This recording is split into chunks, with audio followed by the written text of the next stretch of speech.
7 students are left for attendance.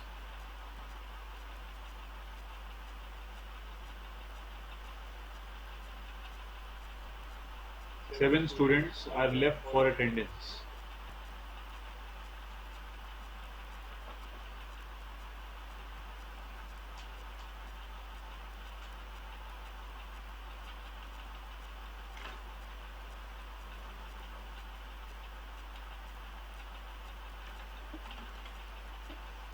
तो हमारा जो ये we were discussing about evidences में हमने कंपैरेटिव एनाटॉमी मॉर्फोलॉजी में थोड़ा सा शायद शुरुआत की थी, मुझे याद थोड़ा सा आ रहा है, लेकिन हमने फॉसिल्स वाला जो है कंप्लीट कर लिया था. पैलेंटोलॉजिकल एविडेंसेस वर कंप्लीटेड, और पैलेंटोलॉजिकल एविडेंसेस में मैं एक हल्की सी चीज ऐड करके फिर न्यू एविडेंसेस शुरू करने वाला हूँ.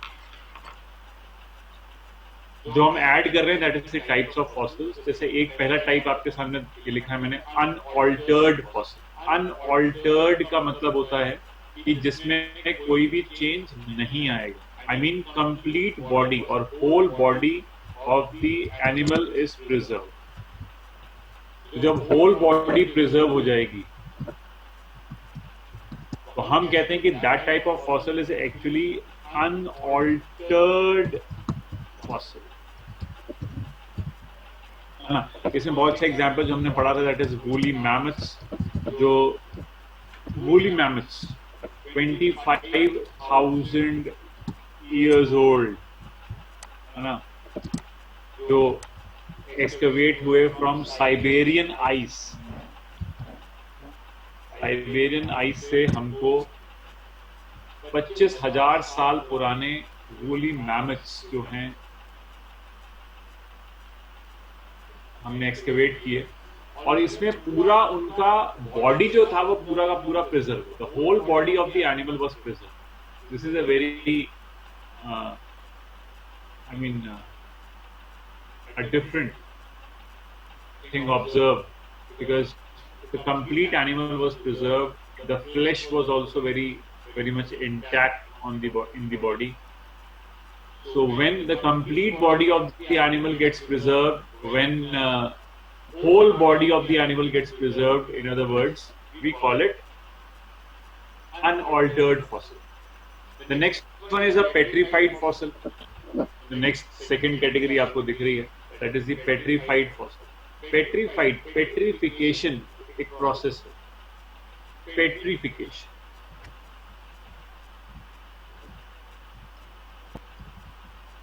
Petrification क्या है? Petrification is actually complete mineralization. Complete mineralization of the organic parts of body.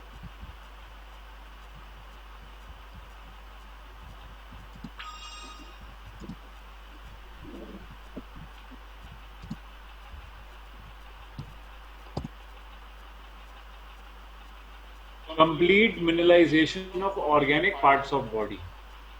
Organic parts जैसे कि अगर बोन में देखें तो बोन में collagenous protein, bone marrow organic है. तो जितने भी ऑर्गेनिक पार्ट्स होते हैं, पॉलीसेकेराइड ऑर्गेनिक होता है, प्रोटीन ऑर्गेनिक होता है, ओके, न्यूक्लिक एसिड्स ऑर्गेनिक होते हैं.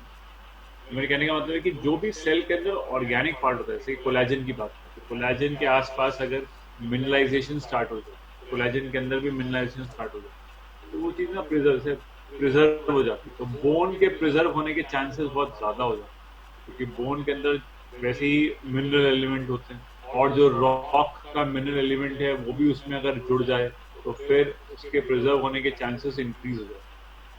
तो वही बात करें कि complete mineralisation of organic parts of body.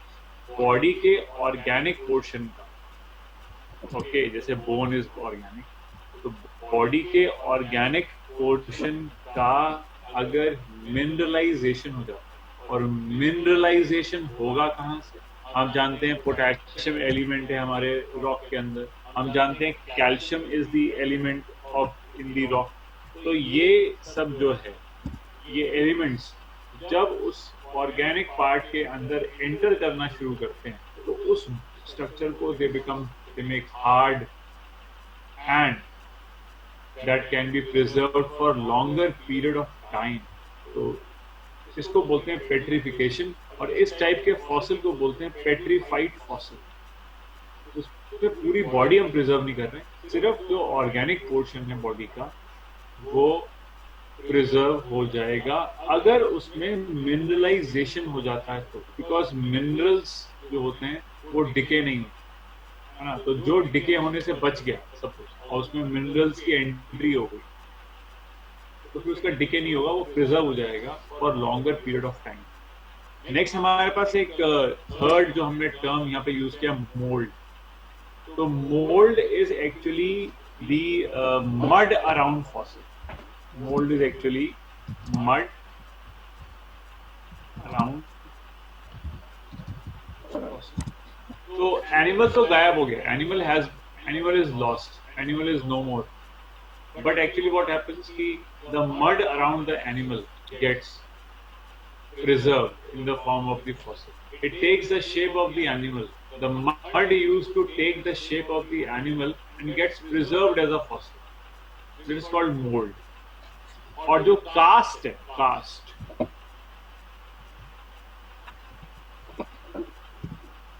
Cast is mould with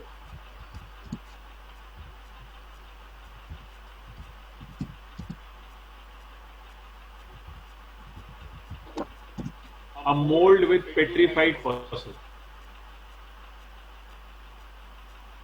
Cast is a mold with petrified fossil.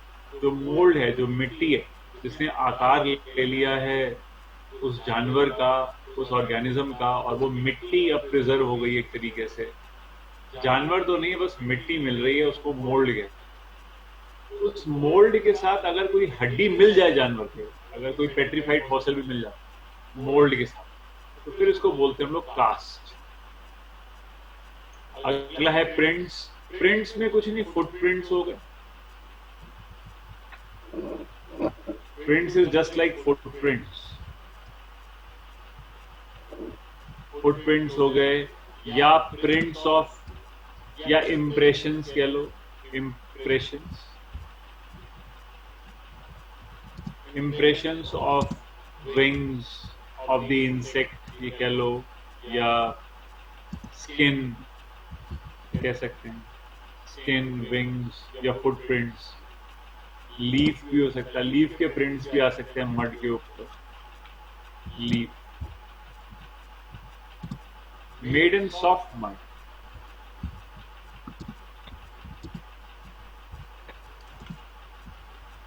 Made in soft mud which gets fossilised. तो प्रिंट्स आ गए, फुटप्रिंट्स बन गए, या कुछ ऑर्गन्स के प्रिंट्स बन गए मड के ऊपर, और फिर वो मड फॉसिलाइज हो for longer period of. Next आता है टर्म कॉप्रो, कॉप्रोलाइट्स, है ना।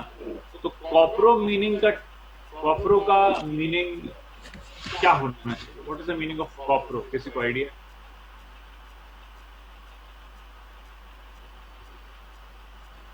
कॉप्रो means pieces, copro means dung, pieces, dung, correct, very good, very nice. तो इसका मतलब कॉप्रो का मतलब होता है फीसेस, FAECES, फीसेस। तो अगर फीसेस प्रिजर्व हो जाए एज फॉसिल, ऐसा हो सकता है, faeces can be preserved as fossil.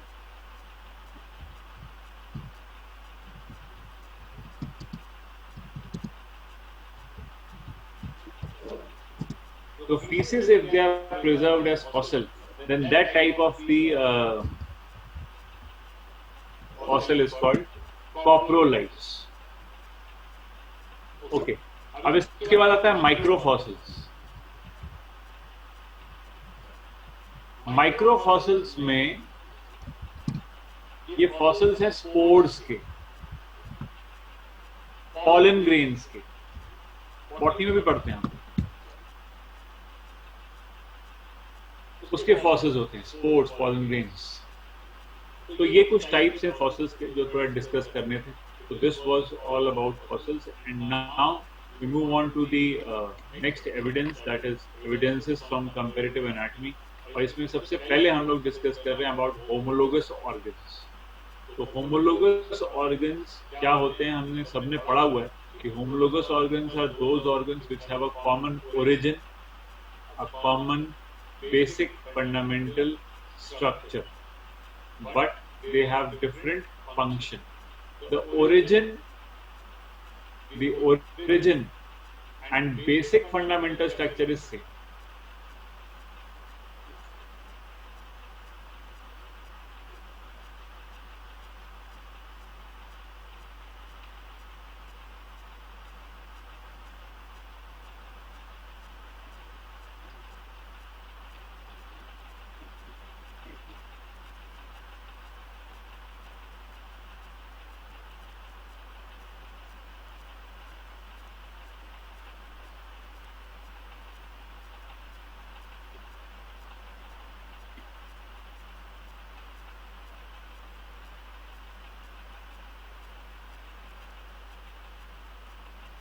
Okay, the origin and the basic fundamental structure is same, but the function is different. This is called homologous organs. And homologous organs are based on divergent evolution. है ना? Based on divergent, एक point से diverge करेंगे.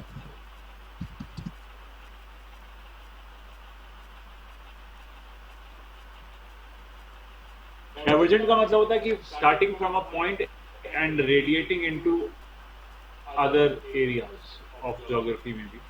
तो एक point से start करके हम लोग डाइवर्ज कर बाहर की तरफ निकल फ्रॉम अ पॉइंट. तो अब वो पॉइंट क्या है? What is that point? Point is a common ancestor.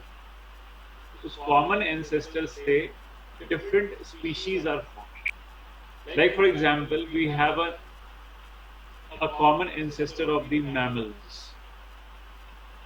Suppose कि mammals का एक common ancestor, उस common ancestor से bat भी बन गया, whale भी बनी, चीता भी बना और humans के लाइन भी निकली. ठीक है ना?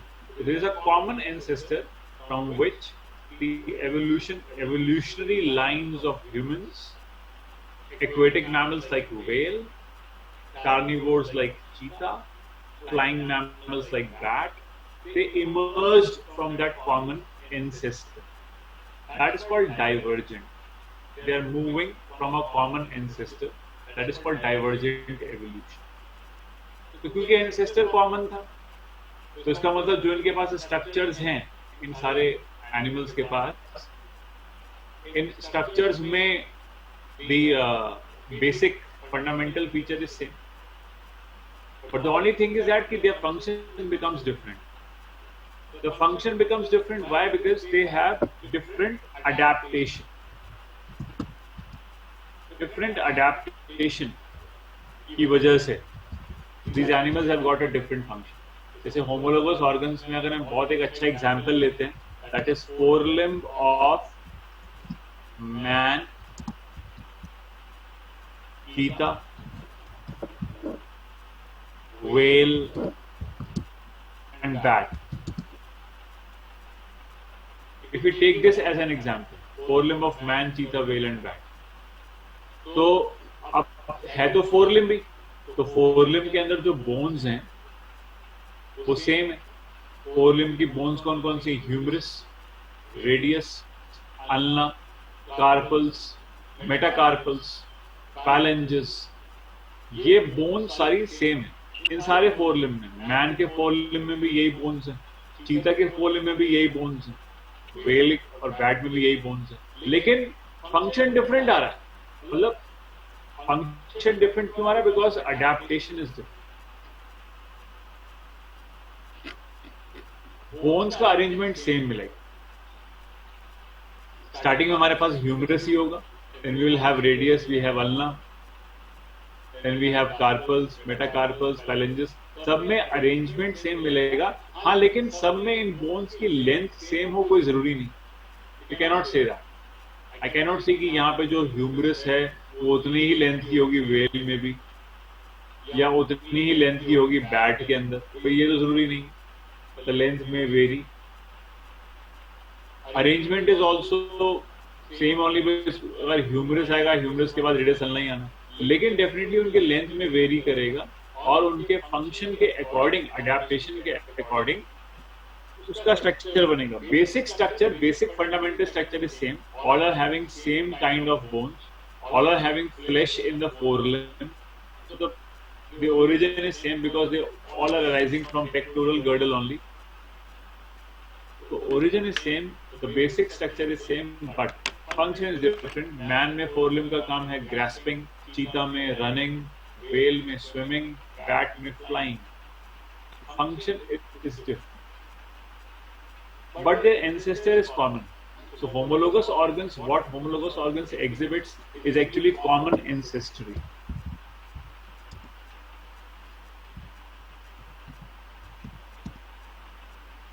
Homologous organs will exhibit common ancestry. Okay.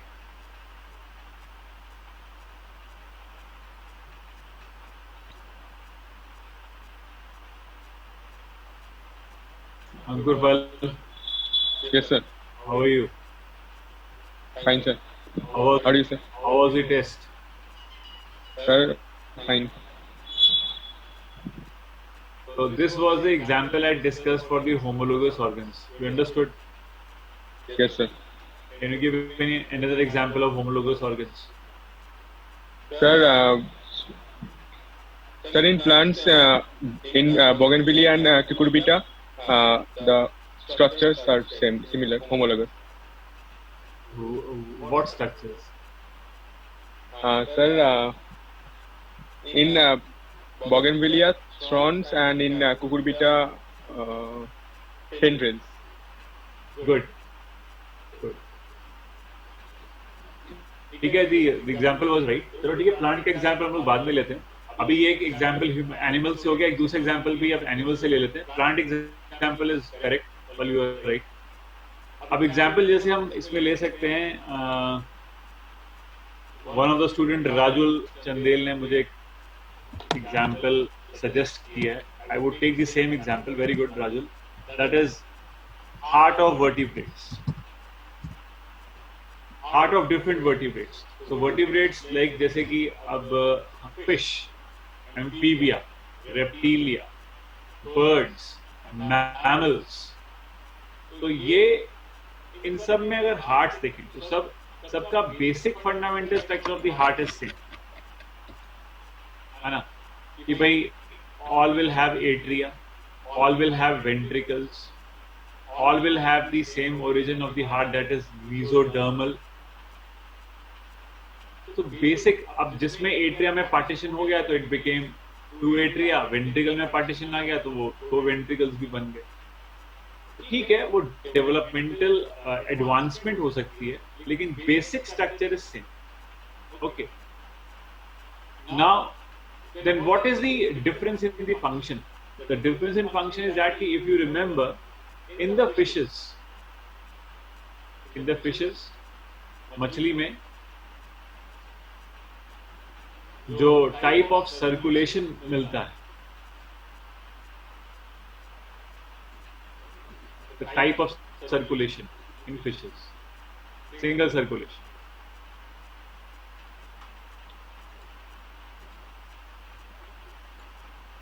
Single circulation. Zoya,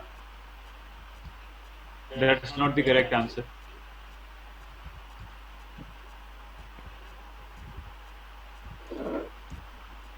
Sania is right. Single circulation मिलता है. Single circulation जो है उसमें heart receives the blood once singly, और जो blood receive करता है,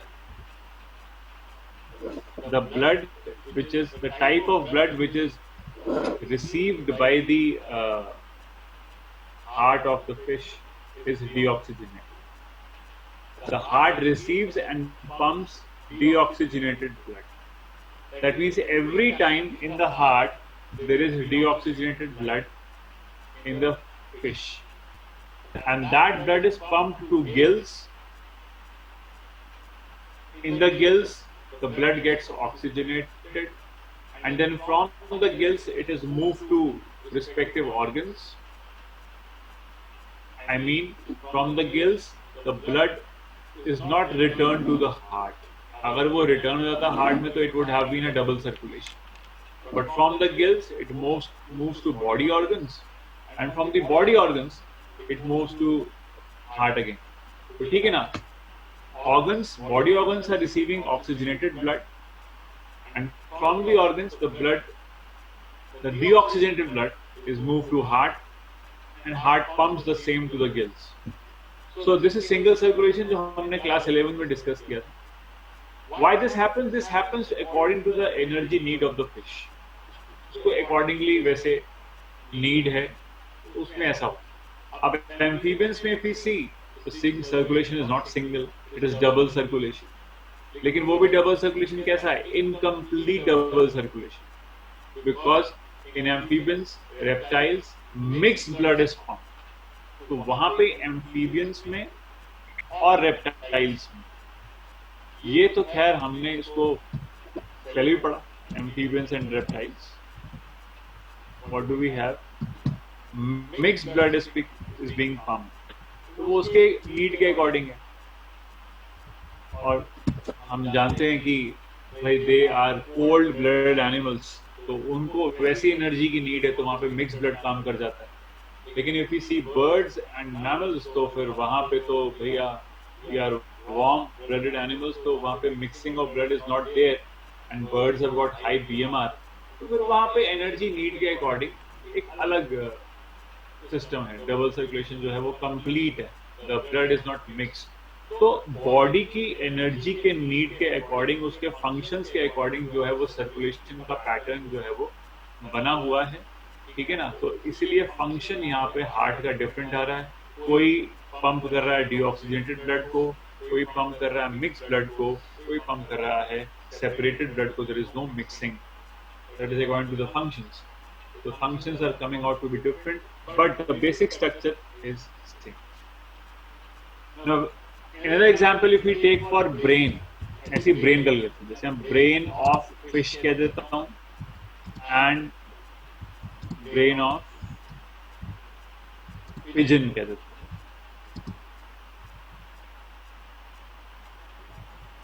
मान लो अगर ये आता है brain of fish and brain of pigeon,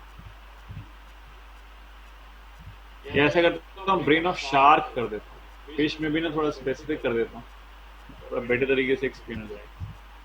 brain of shark and brain of pigeon. तो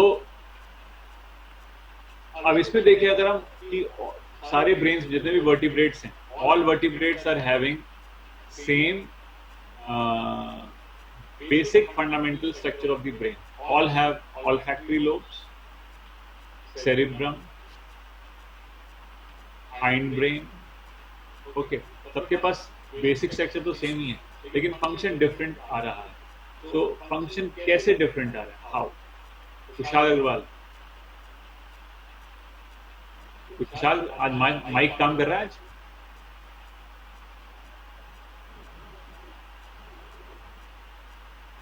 विशाल, can you hear me?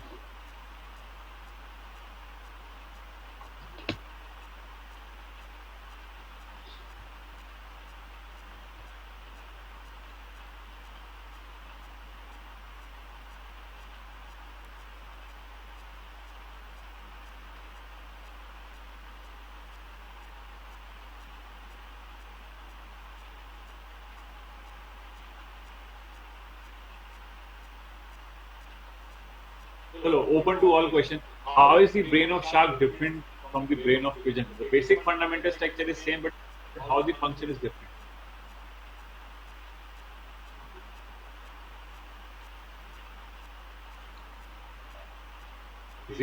Ishan Ali. Yes, sir. बताओ.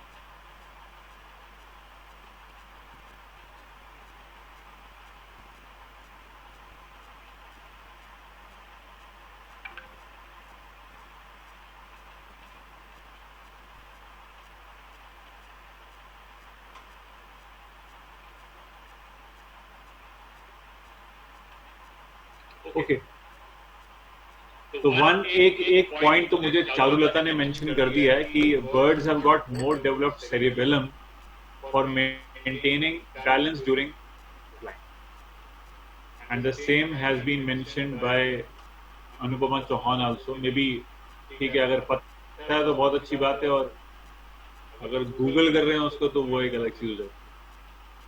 It's good that you answer instantly if you are being asked to answer. So nice point they have mentioned both. The cerebellum is larger in case of the birds because cerebellum is required for maintaining balance during flying. बिल्कुल सही बात है, cerebellum अच्छा होता है birds के अंदर।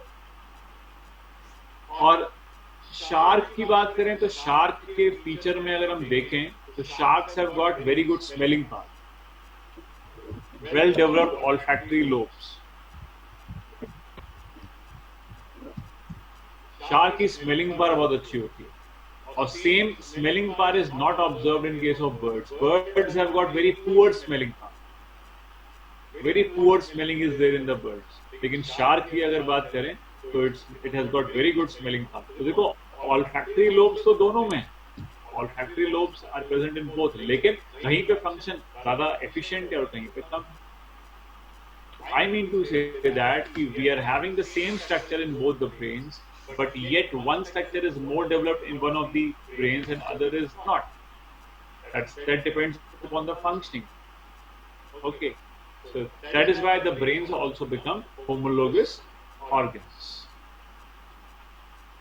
और ऐसे अगर हम देखें skeleton of different vertebrates,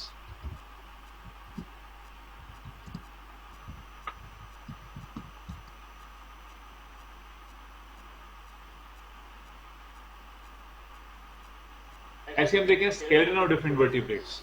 तो स्केलेटन में इफ वी सी कि जैसे इफ वी टेक बर्ड्स की बात करें अगेन, तो बर्ड्स में हमारे पास बोन्स कैसी होती हैं, लॉन्ग बोन्स बर्ड्स में कैसी होती है, न्यूमैटिक। आई होप ये तो पता ही सब। तो न्यूमैटिक बोन्स होती हैं।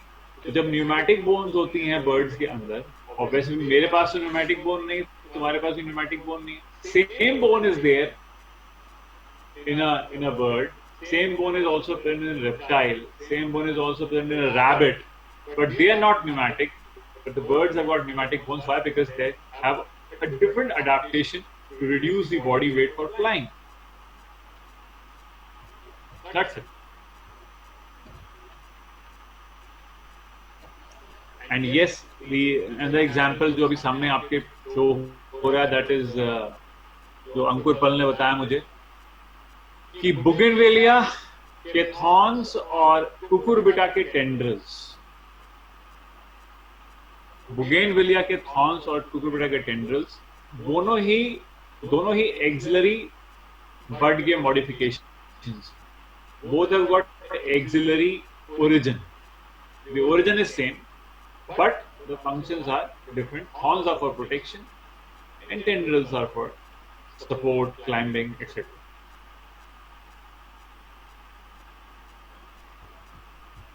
अब यहीं पे if you go for another examples of botany, ऐसे बॉटनी में बहुत सारे एग्जांपल्स आते हैं। और जैसे कि अगर मैं कहूं कि लीव्स की बात करता हूं, तो leaves have been modified to spines, they have been modified to tendrils, they have been modified to scales. तो aren't these homologous organs? Because the origin is same, they all are leaves, they all are leaf modifications. अब कहीं पे spines बन गया, spine जैसे बारबरी के अंदर बन गया, ये कैक्टस वगैरह वो पंछी आप लोग पढ़ते हो। टेंड्रिल्स बन गया, अभी टेंड्रिल किसमें बना है ये तो आप अभी पढ़ रहे हो।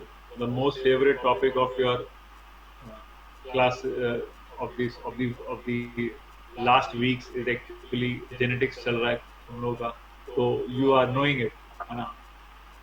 And ma'am used to give you PPTs बहुत अच्छे से, so it creates great interest in that topic ना। तो टेंड्रिल्स बनने पी में लेथाइरस में हो जाता है, लेथाइरस में भी होता है, प्लस उसमें पाइसिन सेडाइवन में भी होता है टेंड्रिल्स लीफ मॉडिफिकेशंस। स्केल्स मिल जाएंगे, scales you will find in Ruscus and all etcetera. जो भी है, I mean these are leaf modifications.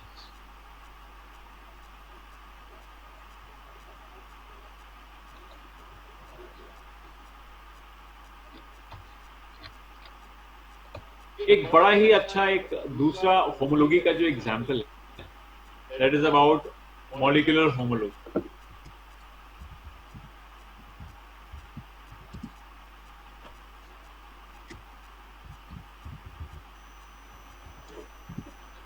तो मॉलिक्यूलर होमोलॉजी, मॉलिक्यूल, अगर मैं एक क्वेश्चन पूछता हूं कि the most diverse molecule in the cell,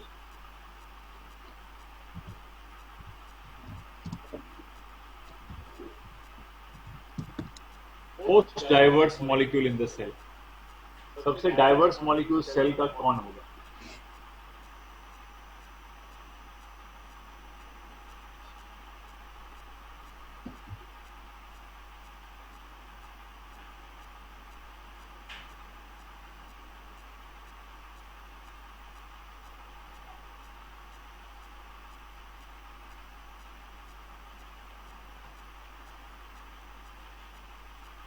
diverse molecule, यार आज मैं किसी सेल का नाम नहीं पूछ रहा, diverse molecule of the cell. Cell के अंदर जो आपने मॉलिक्यूल पढ़ा, सेल के अंदर आपने मॉलिक्यूल्स कौन कौन से पढ़े? आपने बायोमॉलिक्यूल चैप्टर में सेल के अंदर बायोमॉलिक्यूल्स पढ़े थे ना, proteins, polysaccharides, nucleic acids, water, ये सब मॉलिक्यूल्स हैं। उन मॉलिक्यूल्स की बात कर रहे हैं।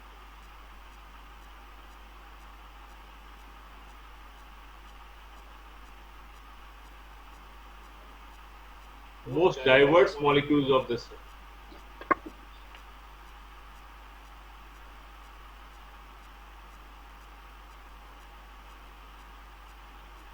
तो मैक्सिमम बच्चों ने मेरे को आंसर दिया है प्रोटीन। अशोक फोगाट, जैस्मिन कौर, अभिनव छाबड़ा, अनुश्री देवनाथ, अभिषेक, जोया अली, तानिया सोनी, राजुल, राना अंकुर, अंकुर पल।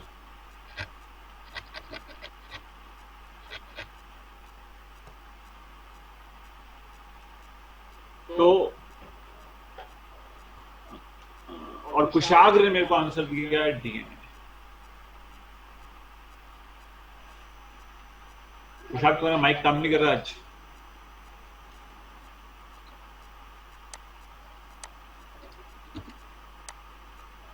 देखो ऐसा है कि definitely the answer is proteins only. The most diverse molecules of the cell are proteins only. उसका एक रीजन ये हो जाता है हमारे पास, क्योंकि प्रोटीन्स किससे बने हैं? अमीनो एसिड से।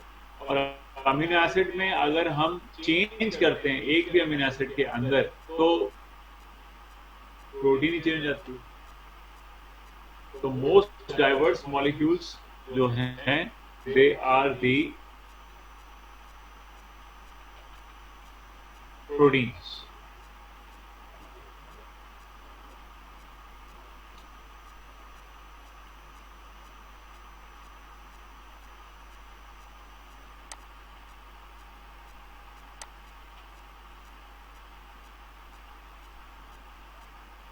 अच्छा, हम ये तो कह सकते हैं कि जो प्रोटीन्स हैं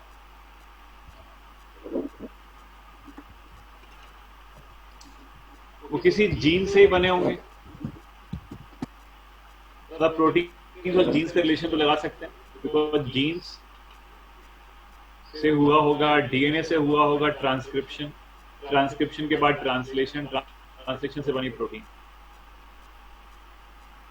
ठीक है, तो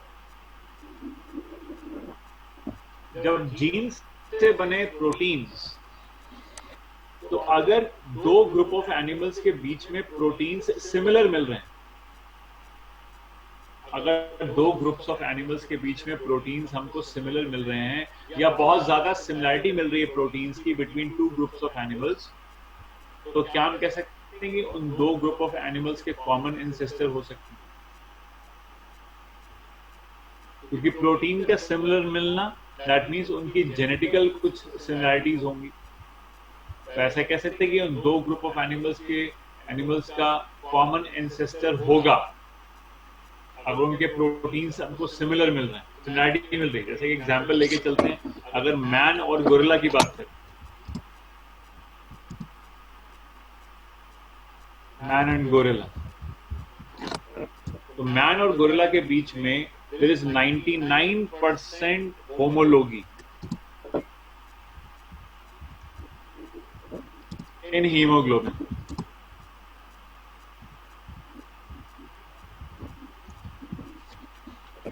99% homology in haemoglobin. Homology haemoglobin की 99% होमोलॉजी हमें देखने को मिलती है.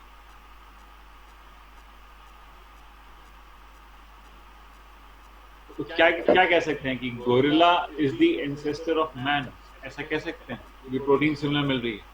Is gorilla ancestor of man?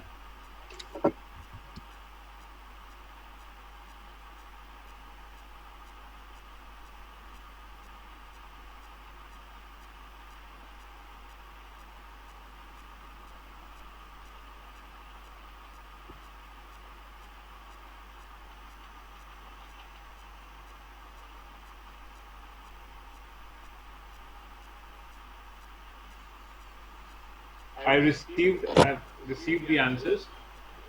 Uh,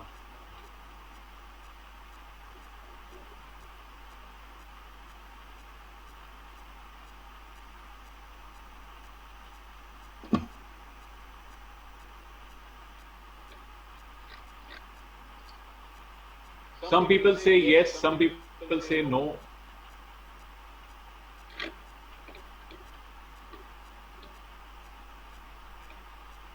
Rana Ankur, Anupama, Rajul, Saloni, Anushree, Abhishek, Apurva, they say yes. Zoya, Anshika Sharma, Abhinav Chhabra,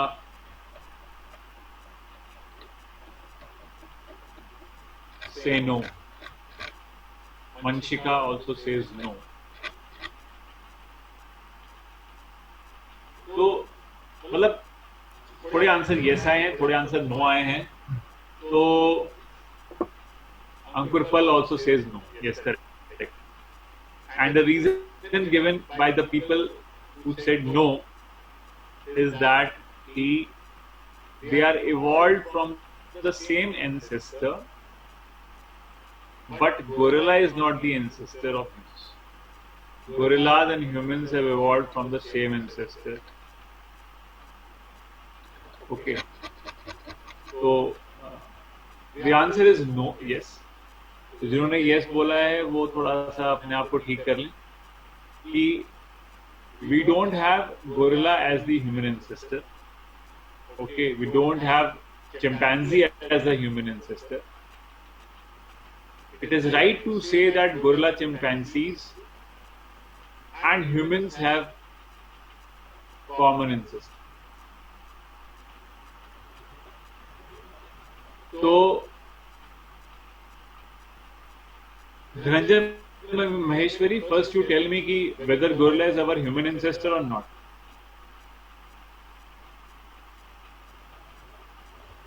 First tell me this. ठीक है ना? So when gorilla is not the human ancestor, can gorilla be relative of humans? Relative मतलब होता है कि जब लाइन ऑफ एवोल्यूशन चल रहा हो तो पैरेलल में उसका एवोल्यूशन हो गया हो, तो रिलेटिव हो सकता है. तो फिर when you know the answer then you are asking me.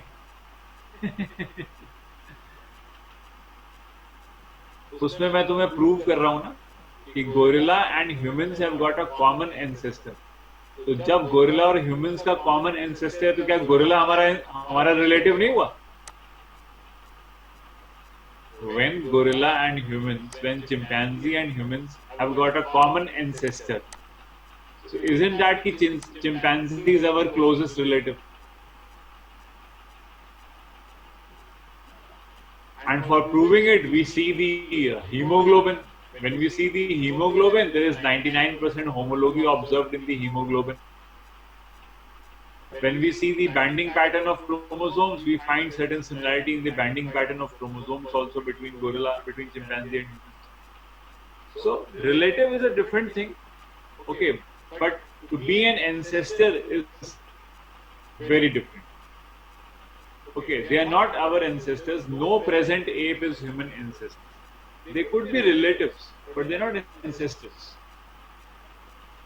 No present ape is human ancestor.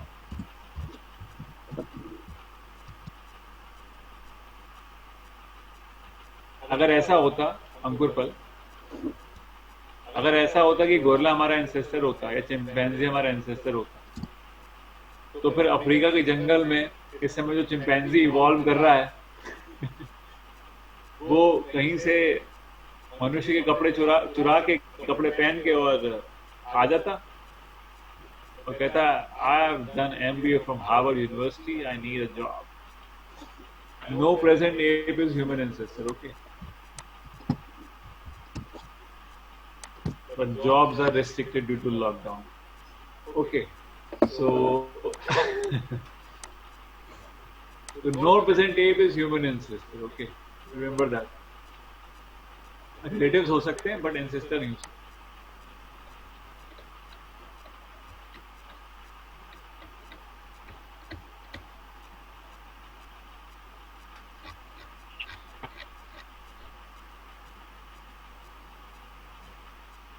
अरे धनंजय, मैंने कहा कि no present ape is human ancestor. हमारा ह्यूमन एंसेस्टर कोई प्रेजेंट एप नहीं है.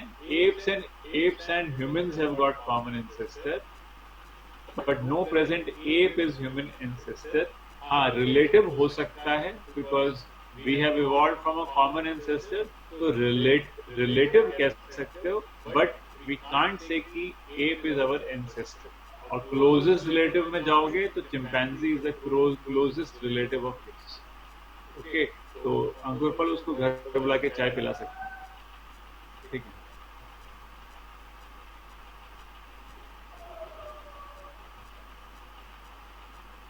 Chimpanzees common ancestor between them कौन है? Who is them?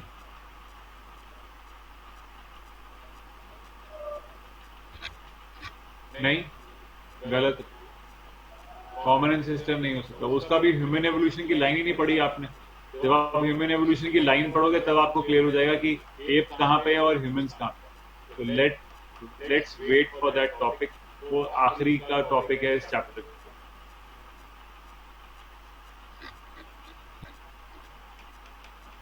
Let's take analogous organs.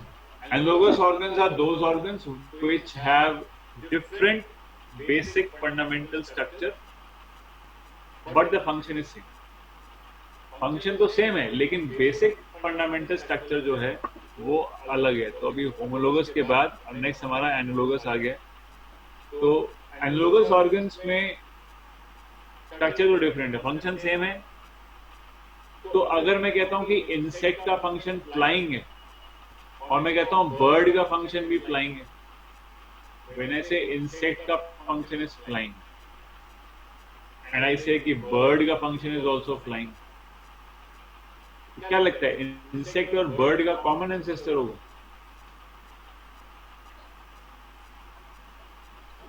No. Okay, no. तो common ancestry तो नहीं है लेकिन function सेम आ रहा है. क्यों? Common ancestry नहीं है, but still their function is coming out to be same. Why?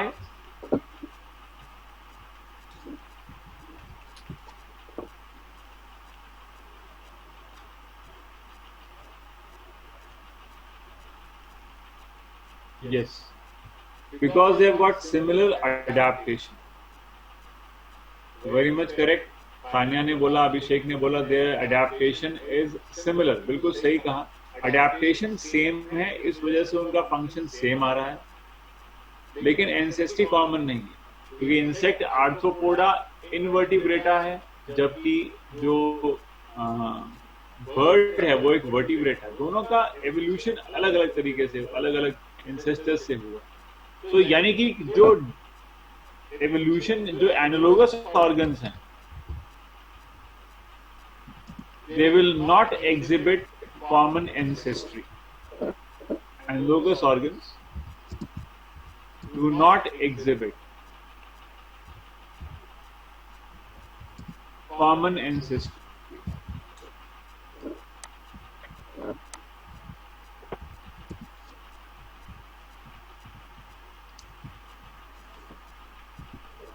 Do not exhibit common ancestry, and they are based on convergent evolution. If convergent evolution का मतलब है कि you have to converge on the function. The function is flying. Function is flying. और flying function पे आपने converge करना है. मतलब insect also flies, bird also flies, bat also flies. They are converging on the same adaptation. They're converging on the same function. Okay, but their ancestors are different. Bat is a mammal, bird is an ave, and arthropod insect is an invertebrate. So their ancestors are not common, but their function is same due to similar adaptation. That is why it is called convergent evolution. We are converging on the same function. अभी थोड़ी देर पहले हम लोग diverge कर रहे थे, बाहर निकल रहे थे. डाइवर्जेंट बोलेंगे तो फंक्शन डिफरेंट, और कन्वर्जेंट बोलेंगे तो फंक्शन सेम. अब इसमें एग्जांपल जैसे मैं अभी विंग्स ले रहा था, तो इफ यू रिमेंबर कि जो हमने कॉकरोच के विंग्स पढ़े थे, इफ यू रिमेंबर, अगर तुम्हें याद आ रहा हो, तो कॉकरोच के विंग्स पढ़े थे ना, टर्गा के एक्सटेंशन होते हैं. Terga is the dorsal sclerite, उसका एक्सटेंशन है ना. तो टर्गा इज एक्सटेंशन ऑफ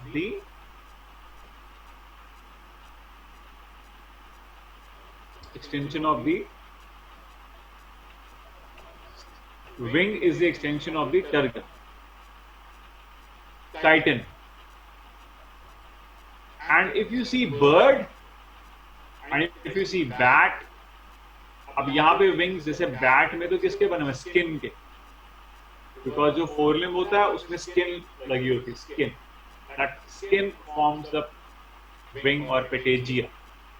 जबकि बर्ड में द स्ट्रक्चर इज डिफरेंट, उसमें क्या है, फेदर्स. तो बर्ड में फेदर्स हैं, बैट में स्किन है, और इंसेक्ट का जो विंग है उसमें chitin का एक्सटेंशन. तो structure is entirely different, but the function is common, that is flying. So हो जाएगा.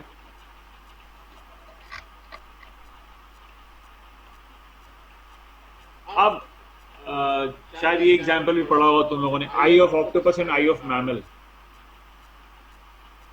तो ऑक्टोपस की आई और मैमल की आई में retinal position is same, different. I am sorry, retina की पोजीशन जो है that is different. Shape, I mean जो पोजीशन है वो डिफर करती है, लेकिन दोनों का फंक्शन कॉमन है, that is image formation, vision. The function is common, but they differ in the structure. Flippers of penguins and dolphins, और अगर इसमें जोड़ दूं मैं एक fins of fishes, तो बहुत अच्छा हो जाएगा. तो fins of fishes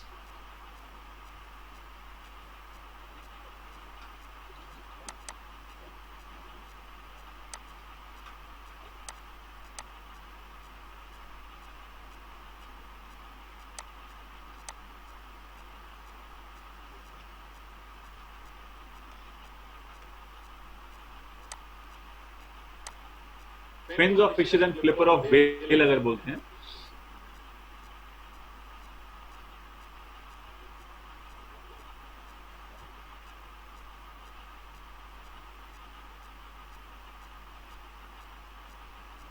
ओके,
अब अगर फिन का स्ट्रक्चर आप लोगों ने, मान लो अगर आपने मछली, अंकुर पल you eat fishes, good, very, very good example to explain, because I need someone who eat fishes.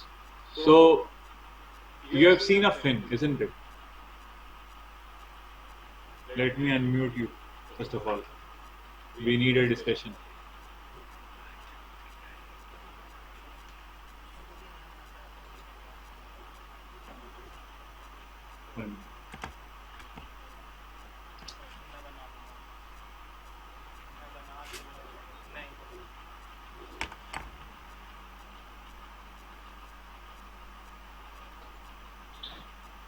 So, Ankur, fins, do fins have flesh? No, sir. They're not flesh. Correct. And what bones do you see in fins?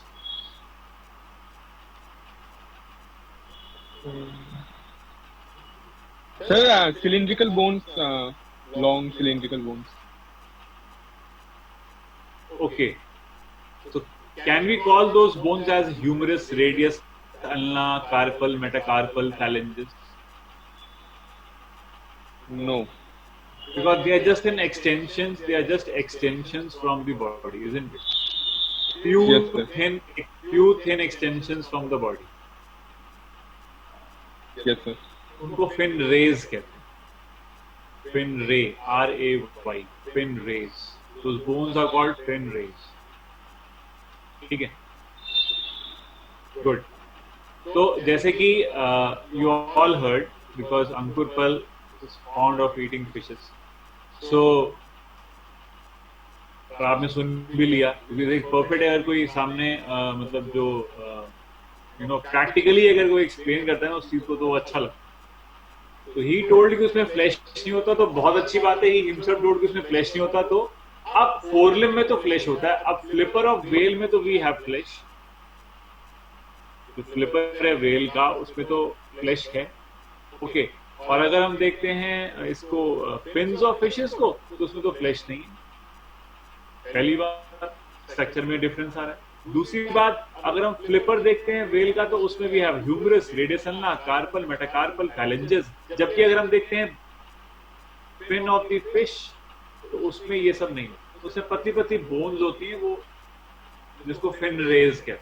और भी बच्चों ने जिन्होंने अगर fish खाई होगी तो, या देखी होगी, घर में आती है, तो उन्हें आइडिया होगा.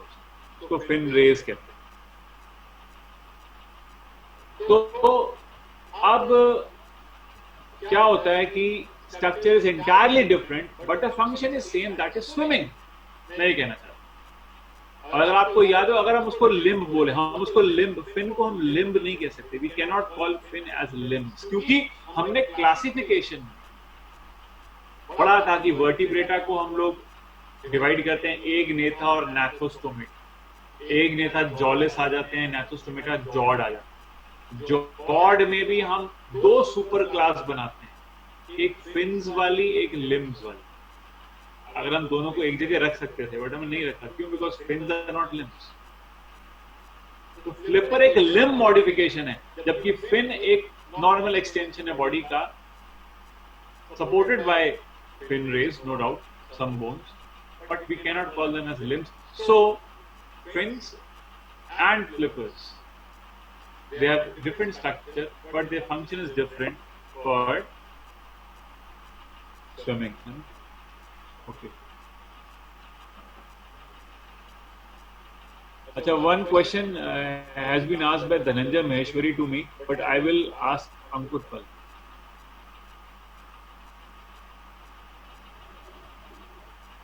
Pal, Dhananjay has asked me, when you eat bones, there are certain spiny structures present in the bone which you discard. Spines. What are they? You eat bone, right? You eat fish, right? So वो जो spine जो मुंह में चुभते हैं कांटे, यार वो कांटे बोलते हैं उसको हिंदी में ना, हम तो कांटे बोल देते हैं. वो कांटे क्या वो कांटे क्या हैं? What are those कांटे? Are those bones? Those are bones. Those are bones, I think. Those are bones. Yes, sir, I think so. हाँ, तो बोन ही और क्या है उसमें. वो धनंजय मिश्री को जवाब देना था, मैंने कहा मिल गया होगा जवाब, ठीक है ना। वो भी खाता होगा डेफिनेटली, तभी वो पूछ रहा है।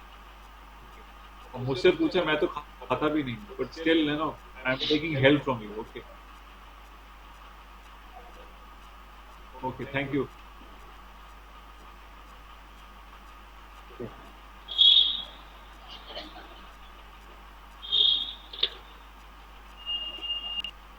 ओके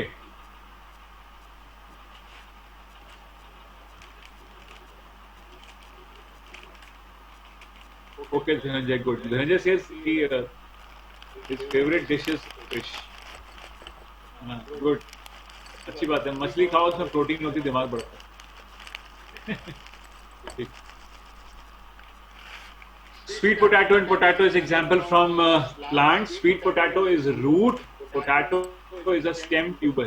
potato एक stem है, sweet potato root है, दोनों का function is same but the origin is different। एक root है और एक stem।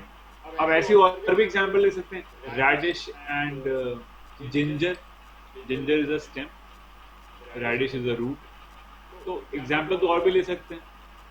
आप अपने आप फर्दर एग्जाम्पल भी आप अपने आप, अब जैसे लीव्स की बात करें, किसी प्लांट में लीव्स फॉर्म टेंड्रिल और किसी प्लांट में stem forms tendril.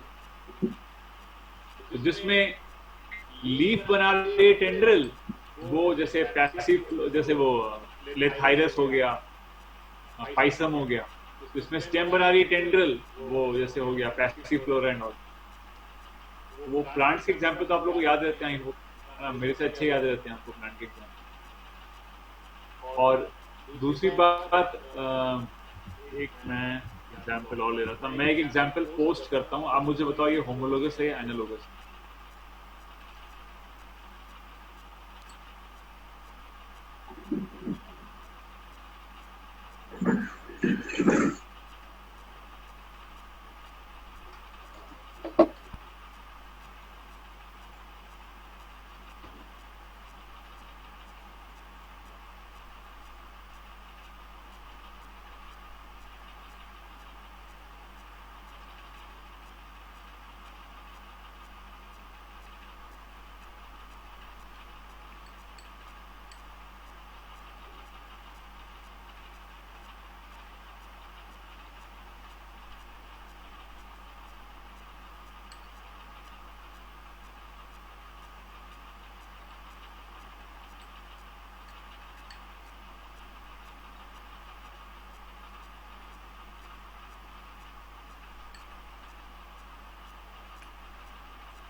I hope you received it।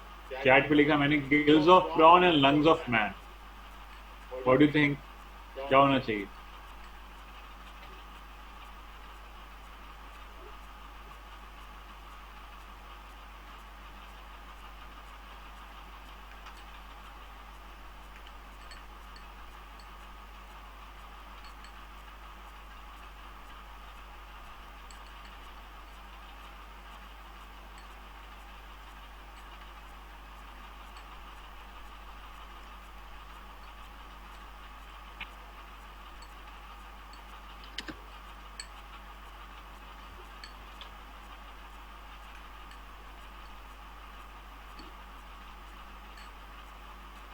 Okay, all answers correct. Very good. Abhishek, Rana Ankur, Tanya Soni, Anushri Devnath, Abhinav Thabada, Saloni Singh, Dhananjay Maheshwari, Rajul Chandel, Anshika Sharma, Zoya Ali. All have answered correct. Very good to see. But Tushar has now given a different answer. तो बाकी majority के answers जो है वो analogous है। Tushar Agarwal says कि it is होना, थोड़ा सा different इंपॉर्टेंट आंसर किया आपने कुशाल। मैं बताना चाहूंगा कि आप ये देखो कि आप मुझे बताओ कि क्या गिल्स का स्ट्रक्चर और लंग्स का स्ट्रक्चर सेम है? Is the structure same? Is the structure of gills similar to that of the lungs?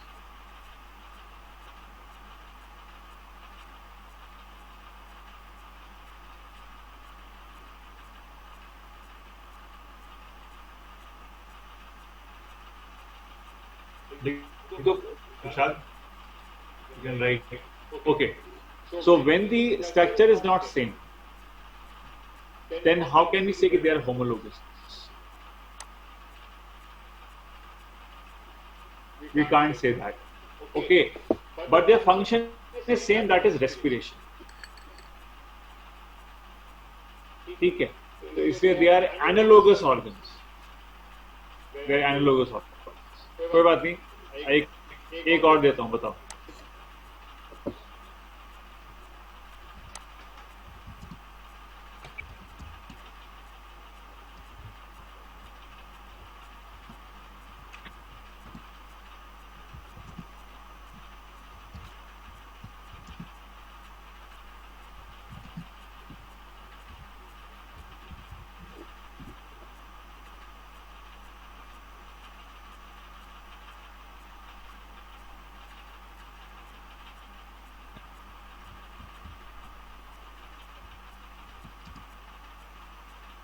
Anshika का आंसर बहुत जल्दी आ गया, very good.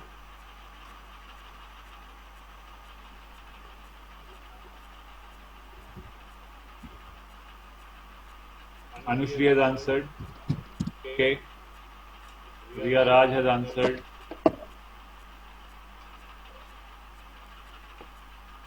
Dhananjay has answered. Dhananjay, explain me. Dhananjay, can you give the explanation why you have answered it as Dhananjay, Saloni, Ankur Pal? I need explanation. Abhishek, I need explanation. एक line में अगर explain कर पाओ। अभिनव Chhabra, you also.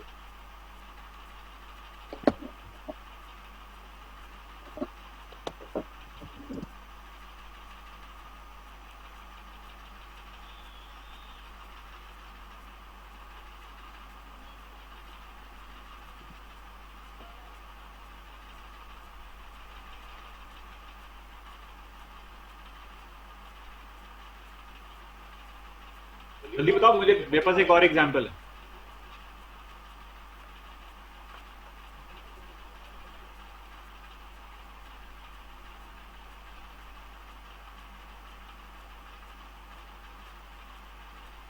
Sting of honeybee can also cause death.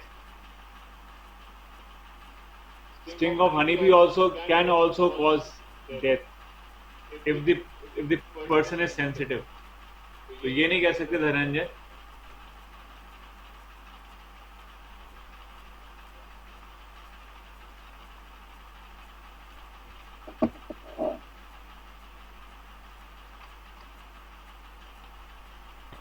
They have different structure, बिल्कुल सही है, तो इसलिए वो होमोलोगस थोड़ी हो जाएंगे। अभी तुमने आंसर दिया इसका analogous, Dhananjay, I think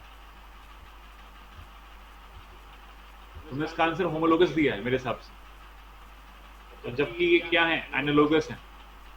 sting of honey bee and sting of scorpion are analogous, क्योंकि हनी बी का स्टिंग जो होता है उसका स्ट्रक्चर स्कॉर्पियन के स्ट्रक्चर से डिफरेंट होता है, लेकिन दोनों का फंक्शन एक सेम ही है, दैट इज टू स्टिंग। ठीक है, चलो एक और दे रहा हूं।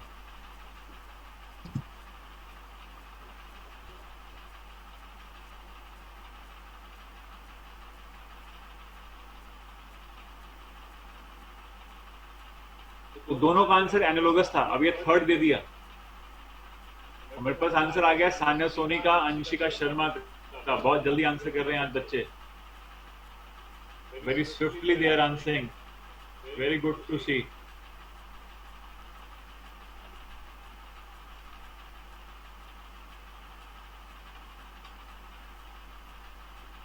ओके गुड, तो सबके आंसर आज, काफी लोगों के आंसर आ गए हैं। अशोक फोगाट, रिया राज, अंकुर पल, अंशिका सान्या, धनंजय महेश्वरी, अब तुम बिल्कुल सही जा रहे हो। The answer is analogous.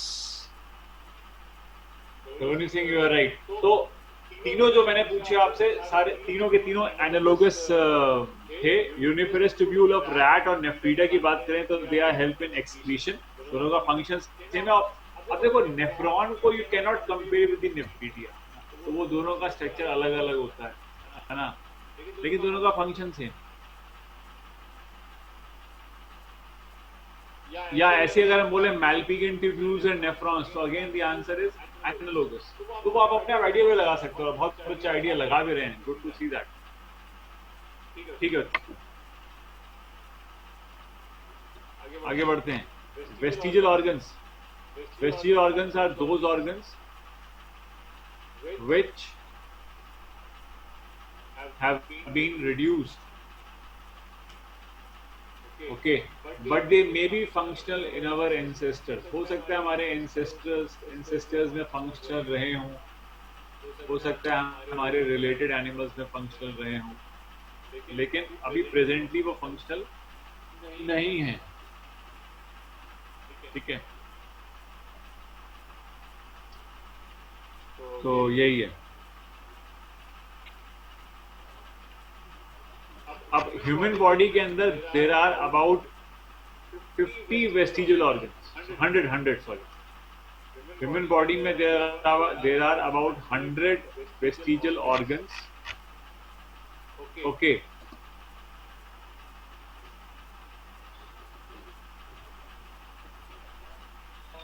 और कुछ के सामने एक फिगर मैंने देख रहे हो आप, जैसे nictitating membrane, third molar wisdom tooth, appendix, caudal vertebrae, tail vertebrae जिसको बोलते हैं coccyx, segmental muscles of the abdomen. ये वही मसल्स हैं जो 8 पैक एब्स में अंकुर फल तुम आजकल बनाने की कोशिश कर रहे हो, doing body building these days, inspired from Tiger Shroff, and but don't be in the notion that you will get the chance in the third part of the movie। मैं तो मूवी का नाम ही भूल गया भूल गया मैं तो। हाँ, बागी, correct. No, Sania is very much effective, good। You will not get the chance, sorry Pal। So muscles of pinna, they are vestigial। क्या हम कह सकते हैं कि pinna is vestigial? Can I say like this कि pinna is vestigial organ in the human body? No, pinna is not vestigial। Pinna is there to collect the sound waves। Pinna is not vestigial। हाँ, pinna की muscles are vestigial, वो vestigial हो सकती हैं, होती हैं, अभी के लिए होती हैं, ठीक है ना। ऑरिकुलर मसल्स कहते हैं हम इनको, ऑरिकुलर मसल्स, ठीक है। तो ये कुछ nipples in male, they are vestigial, no function, no use. Body hair, hairs on the body are considered as vestigial, क्योंकि हाँ थोड़ा बहुत फंक्शन है कि भाई इंसुलेशन करते हैं बॉडी हेयर, बट अगर हम एवोल्यूशनरी पॉइंट ऑफ व्यू से देखें right from the our ancestors, तो हेयर्स जो हैं वो रिड्यूस हुए हैं, और आगे आने वाली जो may be the so called humans की सब स्पीशीज आगे इवॉल्व होगी होमो सेपियंस से, उसमें बाल नहीं होंगे, क्या बहुत कम होंगे, नेग्लिजिबल, लेस। तो hairs are considered to be vestigial on the human body. अब इसी में अगर कोई स्ट्रक्चर कुछ फंक्शनल हो जाए तो फिर उसको बोलते हैं atavism. We call it atavism. अगर फंक्शनल हो जाता है तो उसको हम एटाविज्म कहते हैं। अच्छा, एटाविज्म डिस्कस करने से पहले हमने ह्यूमंस के तो ये कुछ स्ट्रक्चर पढ़े कि दे आर वेस्टिजियल, ओके। मैंने एक स्ट्रक्चर आपको हॉर्स पे पढ़ाया था कि वो वेस्टिजियल होता है, कुछ याद है? जैसे एनिमल का अगर पूछे एनिमल का बेसियल सेक्सुअल कौन सा है तो आप बता सकते हो। सानिया गलत लिख दिया, सानिया बिल्कुल गलत लिख दिया ये।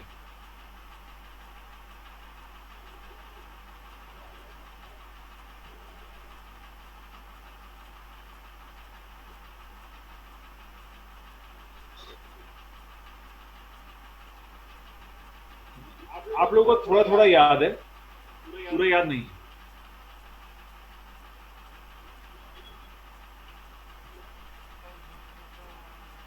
तो लेमैन आंसर्स आ रहे हैं मेरे पास। डिजिट्स, तो कह रहे डिजिट, तो कह रहे उंगली, तो कह रहा है टो, तो कह रहा है गाय में भी होता है, सर नाम नहीं याद आ रहा। तो ऐसे ऐसे आंसर आ रहे हैं मेरे पास अभी। स्प्लिंट, जैस्मिन का आंसर आया स्प्लिंट डिजिट्स, तो Jasmine is right. Splint bone.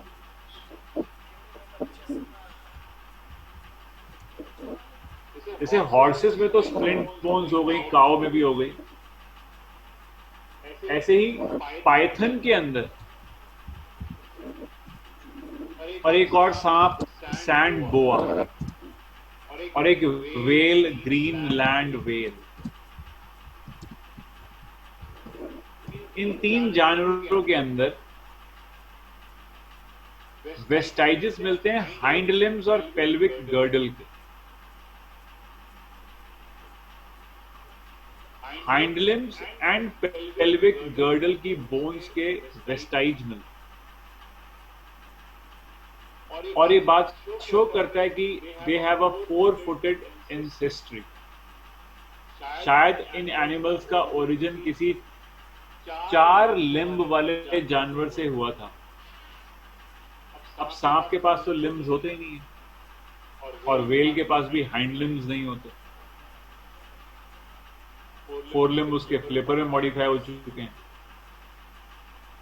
लेकिन ग्रीनलैंड वेल, पाइथन, सैंडबोआ के पास ये स्ट्रक्चर्स का मिलना, पेल्विक गर्डल का वेस्टाइज और हाइंड लिम्ब का वेस्टाइज मिलना, इस बात को प्रूव करता है कि इनका जो ओरिजिन है वो 4 हाथ पैर वाले जानवर से हुआ था। आई मीन 4 लिम्ब वाले जानवर से हुआ था।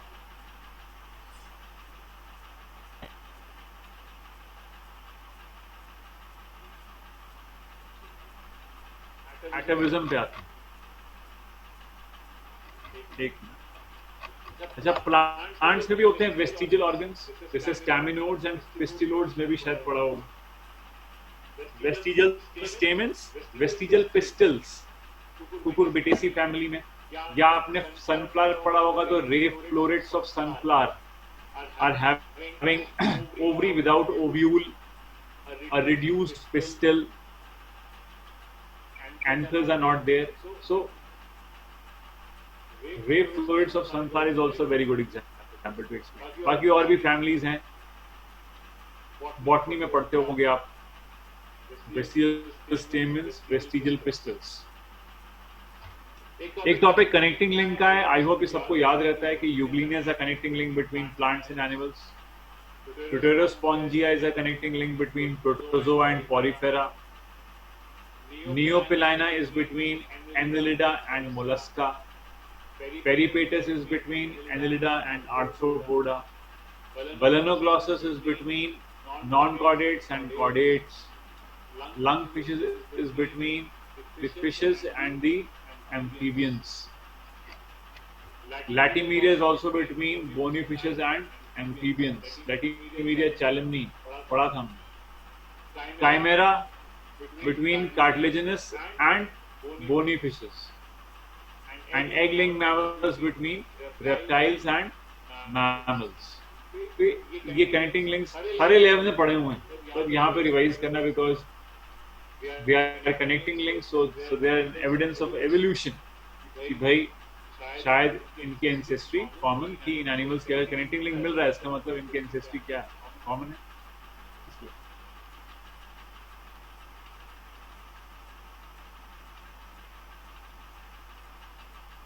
हाँ, साइकोग्लॉसस के भी ले लो, बेलेनोग्लॉसस को लेते हैं वैसे तो, साइको को ले लो, बट ब्रेनोग्लॉसस को ले जाता है मेनली। तो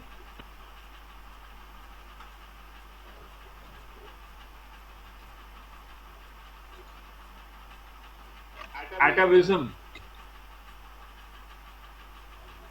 reappearance of any ancestral trait which was disappeared or which was reduced। तो जैसे अभी हम बात कर रहे थे ना कि पिना की जो मसल्स होती हैं वो वेस्टिजियल होती हैं, और कुछ लोगों में ये मसल्स फंक्शनल हो जाती हैं, तो फिर वो अपने पिना को मूव कर लेते हैं। Paul, can you do that?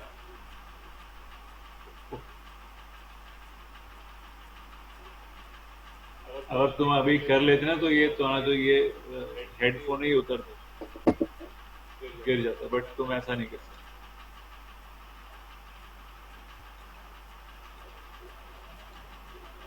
पर हमारे क्लास में कुछ बच्चों में जो कर लेते हैं, हाँ यस, कुशाग्र सेल्स की वो कर सकते, कुशाग्र कैन डू दैट।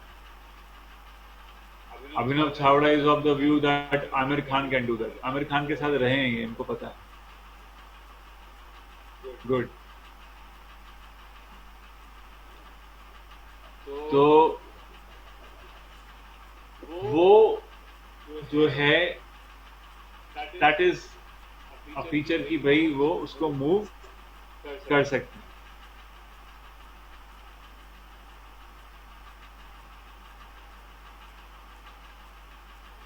हाँ, कुछ वेस्टिजियल स्ट्रक्चर्स जो होते हैं वो जब डेवलप कर जाते हैं तो उसको भी एटाविज्म आप कह सकते हो, बट नॉट ऑल।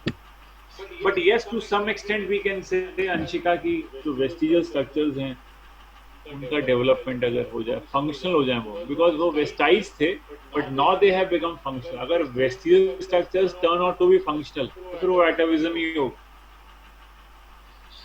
जैसे short tail in human baby. अब again this cortex vertebrae is vestigial, अब उसी का एक्सटेंशन हो गया यहाँ पे, तो हल्की सी पूंछ बन गई।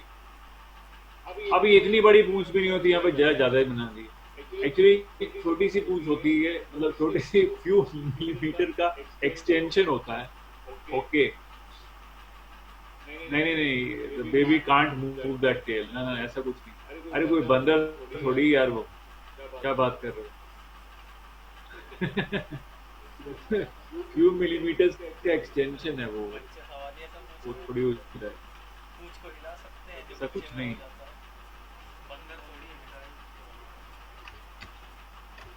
Additional nipples, additional mammary glands, additional nipples, उसको hypermastia भी कहते हैं। More than required number of nipples is hypermastia. Long dense hair on body, बहुत बड़े बड़े बाल शरीर के ऊपर अगर हैं तो that is also vestigial, that is also an atavism। जैसे अभी अभिनव छाबड़ा ने कहा कि Aamir Khan can move it's pinna, तो ऐसी अभिनव छाबड़ा बताओ कौन से सेलिब्रिटी के जो शरीर पे बाल हैं वो बहुत बड़े बड़े एटाविज्म है उसे, can you tell me?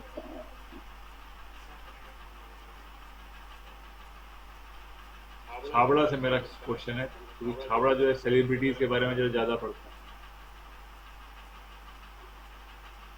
I will not answer. Kushagra has answered. Several people answered. Oh my God. सबको पता है, बताइए। मतलब मुझे लगा कि शायद नहीं पता हो। अनिल कपूर। हाँ सही है, अनिल कपूर। अमिताभ बच्चन को हमने देखा नहीं ऐसे। Mister Bean, okay, Mister been.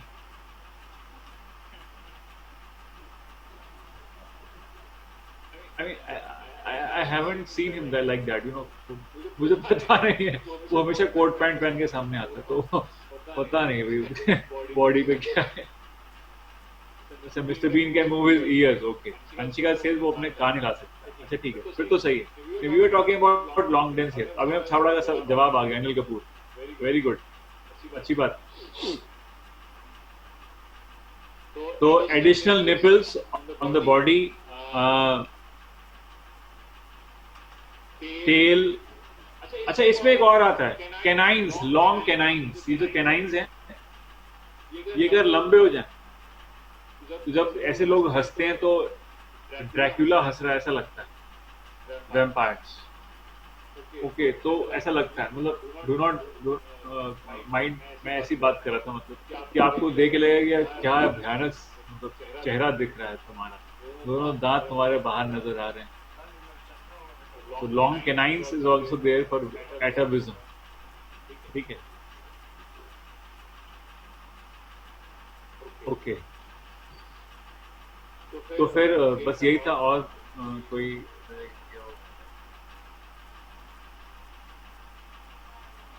That's it. यही कुछ है। प्लांट का एक ले रखा है, सिट्रस लीफ का। सिट्रस लीफ में एटमिज्म आ जाता है। Citrus plant, you all know that. जैसे कि यहाँ पे ये सिट्रस लीफ में ये एक लीफलेट बन जाती है, ये नॉर्मल लीफ नहीं है।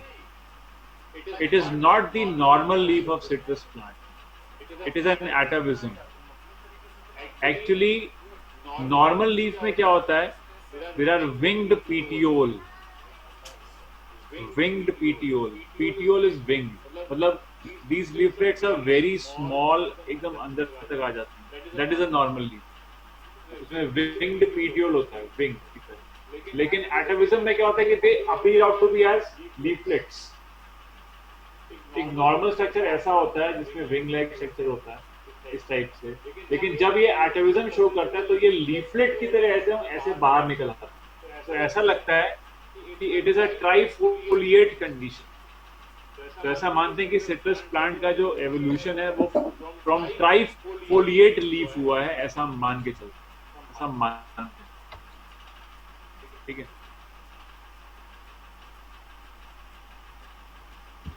नहीं, sixth finger is not vestigial. ये तो पॉलीडेक्टाइली तुम लोग पढ़ते हो यार, उसके अंदर पॉलीडेक्टाइली इज अ जेनेटिकल फीचर। ये पढ़ लिया जेनेटिक्स में, मैम ने पढ़ा दिया पॉलीडेक्टाइली। सिक्स फिंगर वहीं पे आएगा। और वो जो तुम लोग ईयर का पूछे, Manshika you are asking for ear, वो lobe is free and your intact, वो भी जेनेटिकल फीचर है। वो जेनेटिकल फीचर, वो जेनेटिक्स से गवर्न होता है। ओके, उसका इससे कोई रिलेशन नहीं, वो आप उसमें पढ़ते हो, जेनेटिक्स में पढ़ते हो, वाइटाविज्म नहीं होता।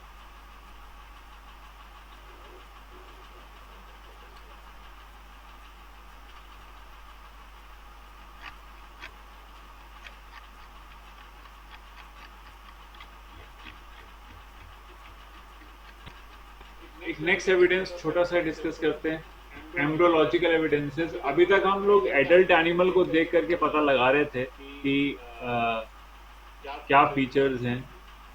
अब हम देख रहे हैं वो जो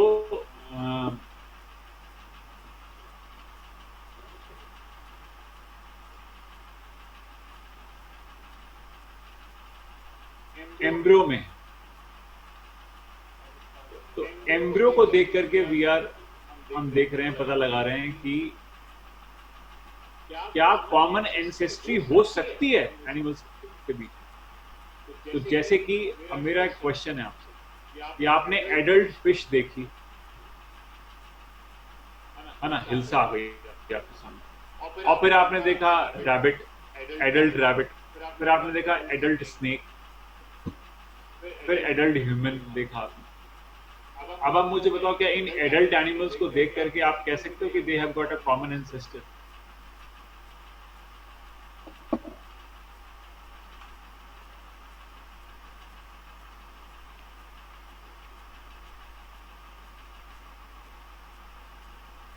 नो, यू कांट। करेक्ट। तो लेकिन अब आपने इनके एम्ब्रियोज देखे, see embryos. This is the embryo of fish. It is of amphibia, bird, mammal, rabbit, humans. Early embryos of different vertebrates, and they appear similar. I mean, if anyone is kept in front of you, in the first instant, you will be a bit confused to identify which one is mammal and which one is a bird one. The early embryos we are talking about, they show similarity. Early embryos of different vertebrates show similarity. These embryos, early embryos, they show similarity. So, by observing these, can we say that the vertebrates, different vertebrates, fishes, amphibians, reptiles, birds, mammals, they have a common ancestor? These vertebrates have a common ancestor. Can we say that?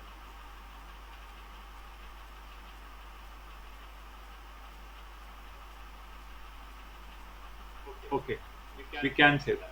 Definitely. So early embryos of different vertebrates appear similar. So we can say that the vertebrates have a common ancestor. Vertebrates have a common origin. Very much correct.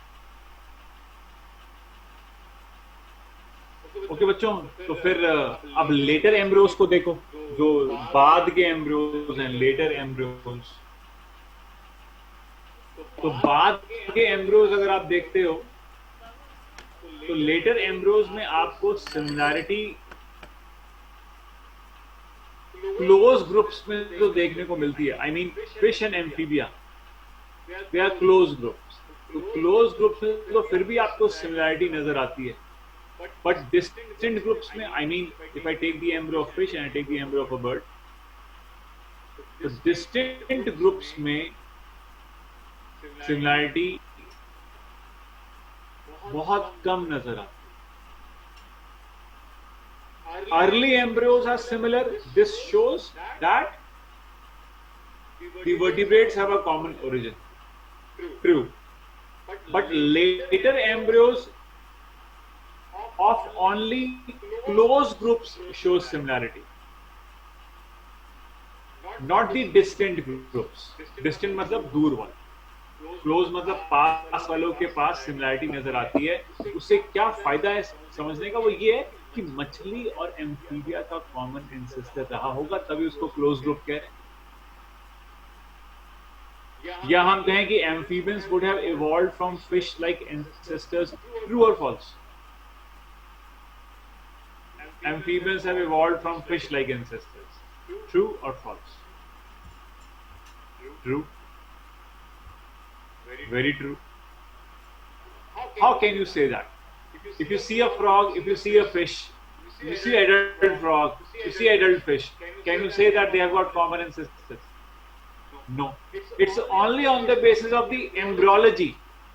It's only on the basis of the development you can make an inference, you can make an assumption, a result. है कि नहीं? It's only on the basis of the embryological study. I mean to say that whatever evidences we are studying right now, each and every evidence is significant in its own.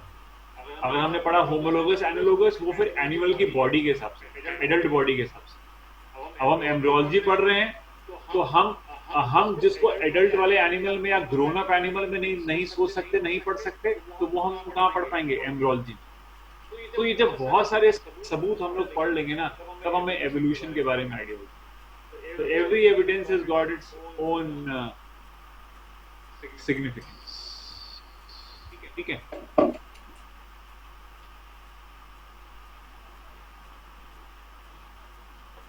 अब जैसे to add the examples, we all know that की tadpole larva of frog,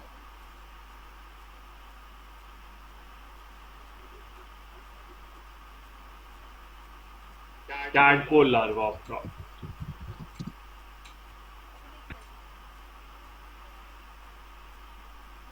इसके पास gills होते हैं,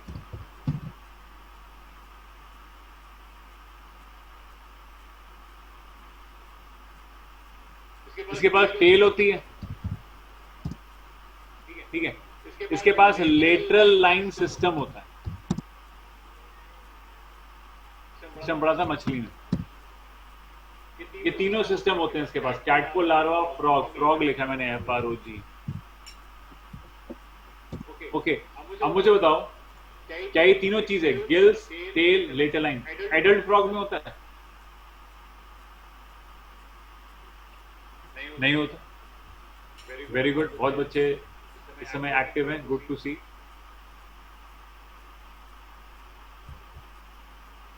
actually class के जब कुछ मिनट रह जाते हैं तो एक्टिविटी अपने आप आ जाती है। यहाँ आप तो कुछ मिनट ही रह गया, अब एक्टिव हो जाए। Sir very nice, we are going. तो नहीं होता, करेक्ट। लेकिन टैडपोल, लार्वा, फ्रॉग में तो गिल होता है, lateral line system like fishes होता है, टेल होती है, जो किसके फीचर हैं? फिशेस के फीचर। तो फिर हम कह सकते हैं ना कि amphibians have evolved from fish like ancestors. Adult animal को देखे, अब फ्रॉग के पास तो ना गिल है, ना लेटर लाइन है, टेल है, तो मैं कैसे बोलूंगा कि ये मछली से बना है? आई मीन मछली जैसे जानवर से बना है, एवोल्यूशन वहां से हुआ है, ऐसे नहीं बोल सकता मैं। मुझे उसका टैडपोल स्टडी करना पड़ा, उसका लार्वा स्टडी करना पड़ा, तब मुझे इस नोशन पे आया। एक बहुत अच्छा एग्जाम्पल और लेता हूँ, जस्ट कुछ 2 मिनट के लिए, फिर आपकी क्लास ओवर। आप सबने पढ़ा हुआ है एस्कीडिया, आई होप सबने पढ़ा हुआ है एस्कीडिया। एस्कीडिया कहाँ का मेंबर है? Can anyone tell me? Ascidia is a member of?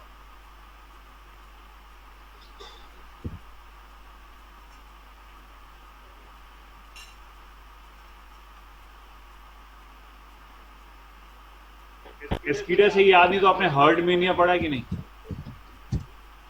हर्डमेनिया याद है? प्रोटोकॉर्डेट्स, प्रोटोकॉर्डेट्स में कहाँ पे? जल्दी भूल गए, बहुत जल्दी भूल गए। Urochordata, very good Joyali. Abhishek गलत, यूरोकॉर्डेटा है बेटा, यूरोकॉर्डेटा। मैं एस्कैरिस की बात नहीं कर रहा Abhishek, I am not asking ascaris. Tunicates, Riyaraj, correct, तो सही जवाब। तो ट्यूनिकेटा है, यूरोकॉर्डेटा है। क्या इसके एडल्ट में नोटोकॉर्ड मिलती है, कुछ याद है? यूरोकॉर्डेट्स के एडल्ट में notochord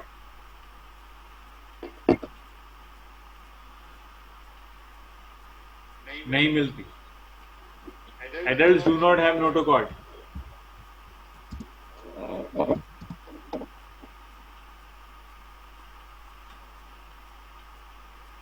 adults are without notochord. जब एडल्ट में नोटोकॉर्ड नहीं मिलती है तो हमने उसको कॉर्डेटा में क्यों रखा हुआ? हमने ट्यूनिकेटा को या यूरोकॉर्डेटा को कॉर्डेटा में क्यों क्लासिफाई किया हुआ है? उसमें तो नोटोकॉर्ड नहीं मिलती है, but still we have classified it as a subphylum in Chordata. Why? क्योंकि उसके लार्वा में नोटोकॉर्ड मिलती, उसकी लार्वा की टेल में नोटोकॉर्ड मिलती है। The tail of Urochordates larva contain notochord, but adult do not have it. This is an example of retrogressive metamorphosis.